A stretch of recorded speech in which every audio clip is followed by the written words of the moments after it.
মুখ্যমন্ত্রী মমতা বন্দ্যোপাধ্যায়ের ঘোষণা অনুযায়ী রবিবার 15ই ফেব্রুয়ারি থেকে রাজ্য জুড়ে চালু হলো যুব সাথী প্রকল্পের রেজিস্ট্রেশন ক্যাম্প চালু হলো মালদাতেও। রাজ্যের 294টি বিধানসভার সাথে এদিন ইংরেজবাজার বিধানসভা এলাকাতেও যুব সাথীর ক্যাম্প চালু হয়। ইংরেজবাজার পৌরসভার 29টি ওয়ার্ডের জন্য ক্যাম্প আয়োজন করা হয় মালদা শহরের 17 নম্বর ওয়ার্ড এলাকায় অবস্থিত পেডি সিল্ক ইনস্টিটিউটে। অন্যদিকে ইংরেজবাজার গ্রামীণ এলাকার জন্য ক্যাম্প করা হয় Malda English medium government model মাদ্রাসায়। রবিবার সকাল 10টায় পেডি সিল্ক ইনস্টিটিউটে ক্যাম্পের সূচনা পর্বে হাজির ছিলেন ইংরেজবাজার পৌরসভার 17 নম্বর ওয়ার্ডের কাউন্সিলর শুভময় বসু, 16 নম্বর ওয়ার্ডের কাউন্সিলর উদয় চৌধুরী সহ অন্যান্যরা। জানা গেছে যুবসাথী প্রকল্পে আবেদনকারীদের নাম রেজিস্ট্রেশন ক্যাম্প 15ই ফেব্রুয়ারি থেকে আগামী 26শে ফেব্রুয়ারি পর্যন্ত চলবে। এই ক্যাম্পে মাধ্যমিক পাস 21 বছর থেকে 40 বছর বয়সী বেকার যুবক যুবতীরা আবেদন করতে পারবেন। আবেদন মঞ্জুর হলে আগামী এপ্রিল মাস থেকে সর্বাধিক 5 বছর পর্যন্ত মিলবে মাসিক 1500 টাকা করে ভাতা।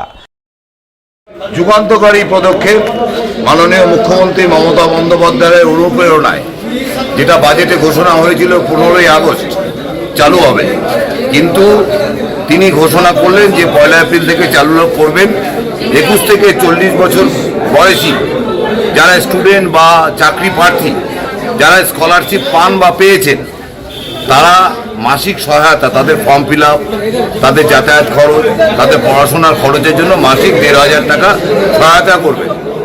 সেটা এপ্রিল মাস থেকে চালু হতে চলেছে। ইংরেজবাজার শহরে 29টা ওয়ার্ডের paddy silk reeling institute বিয়ানি petrol পাম্পের সামনে আজকে এই ক্যাম্প চালু হলো। এক্সিকিউটিভ অফিসার ছিলেন, আমাদের উদয় চৌধুরী ছিলেন, তাদের উপস্থিতিতে আজকে এই ক্যাম্প চালু হলো।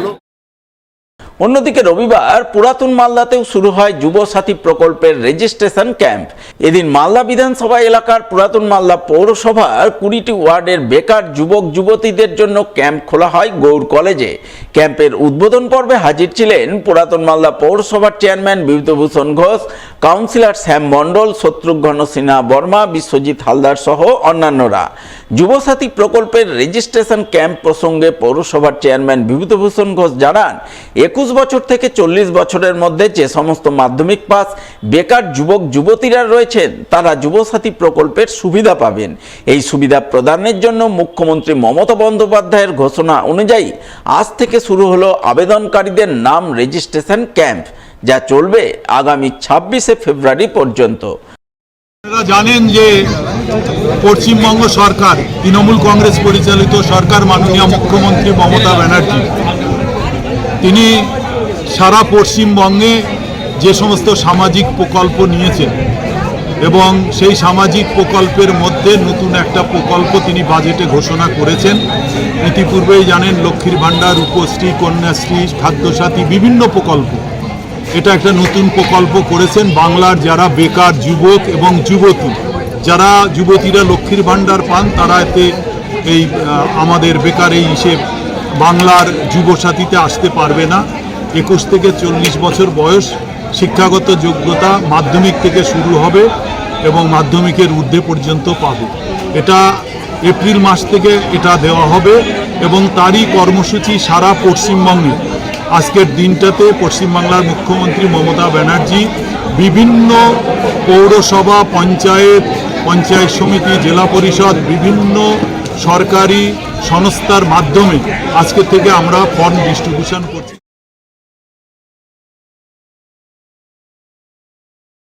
রাজ্য বিধানসভা নির্বাচন প্রায় আসন্ন, আর এই আসন্ন নির্বাচনের প্রাক্কালে বিহার থেকে বিহারের নম্বর প্লেট যুক্ত একাধিক বাইক ঢুকলো মালদার বিজেপির সদর কার্যালয় শ্যামাপ্রসাদ ভবনে। রবিবার সকালের দিকে একটি গাড়িতে একাধিক মোটর বাইক চাপিয়ে বিজেপির দক্ষিণ মালদার সদর কার্যালয়ে ঢোকানো হয়। কার্যালয়ে গাড়ি থেকে সমস্ত বাইক নামিয়ে সেখানেই রাখা হয়। আর এই খবর জানতে পেরে বিজেপির বিরুদ্ধে তেড়ে ফুঁড়ে আক্রমণ শানান জেলা তৃণমূল সভাপতি আব্দুর রহিম বক্সি। তিনি অভিযোগ করে বলেন, বিজেপি জোর করে বাংলা দখল করতে চাইছে, তাই ভোটের সময় সন্ত্রাসমূলক কার্যকলাপ চালানোর জন্যই বিহার থেকে গাড়ি গাড়ি মোটর বাইক আনা হচ্ছে মালদায়। বিভিন্ন মোবাইল থেকে আমরা খবর পেয়েছি, দেখতে পেয়েছি, আমাদের কাছে ছবি আছে যে বিহারের নাম্বার দেওয়া বাইক ট্রাকে ট্রাকে আজকে মালদার বিজেপি পার্টি অফিসে ঢুকছে। তার আমাদের কাছে ছবি আছে, আজকে সকাল থেকে ঢুকতে শুরু করেছে। ইতিমধ্যে 5টা থেকে 7টা ট্রাক, এক একটা ট্রাকে কতখানি গাড়ি আছে ঠিক বুঝতে পারছি না, তবে প্রচুর গাড়ি দেখা যাচ্ছে। এই গাড়ি বিহার থেকে নিয়ে আসা কিসের ইঙ্গিত বহন করে? বিজেপির গুন্ডা বাহিনী, সন্ত্রাস সৃষ্টিকারী, সাম্প্রদায়িক দাঙ্গা সৃষ্টিকারী বাহিনীকে এনে বাইকে চড়িয়ে সাধারণ মানুষের উপরে নির্মম অত্যাচার নামিয়ে মানুষকে খুন করার একটা প্রচেষ্টা। যদিও তৃণমূলের অভিযোগ অস্বীকার করেছেন বিজেপির দক্ষিণ মালদার সভাপতি অজয় গাঙ্গুলি।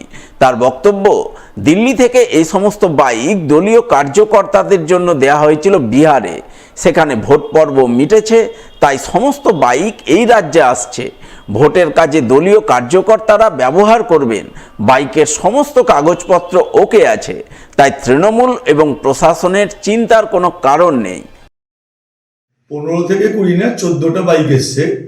বিহারের তো বাইক হয় না, মোটর সাইকেল হয়। বিহারের নাম্বার এটা আপনারা বলতে পারেন।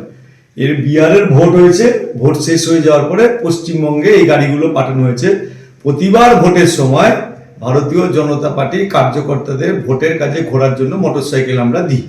সেই জন্য এর আগে দিল্লি থেকে এই গাড়ি সব বিহারে গেছিল, বিহারের ইলেকশন হয়েছে, এখন গাড়ি সব পশ্চিমবঙ্গে আসবে।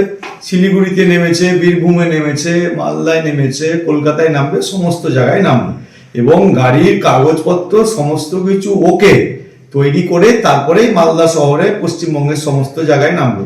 সেই জন্য এটা নিয়ে তৃণমূল কংগ্রেস কিংবা সরকার দলের কোনো চিন্তা কিংবা প্রশাসনের কোনো দরকার নাই। এই গাড়ি আবার পশ্চিমবঙ্গে ভোট শেষ হয়ে গেলে অন্য জায়গায় যেখানে ভোট সেখানে চলে যাবে।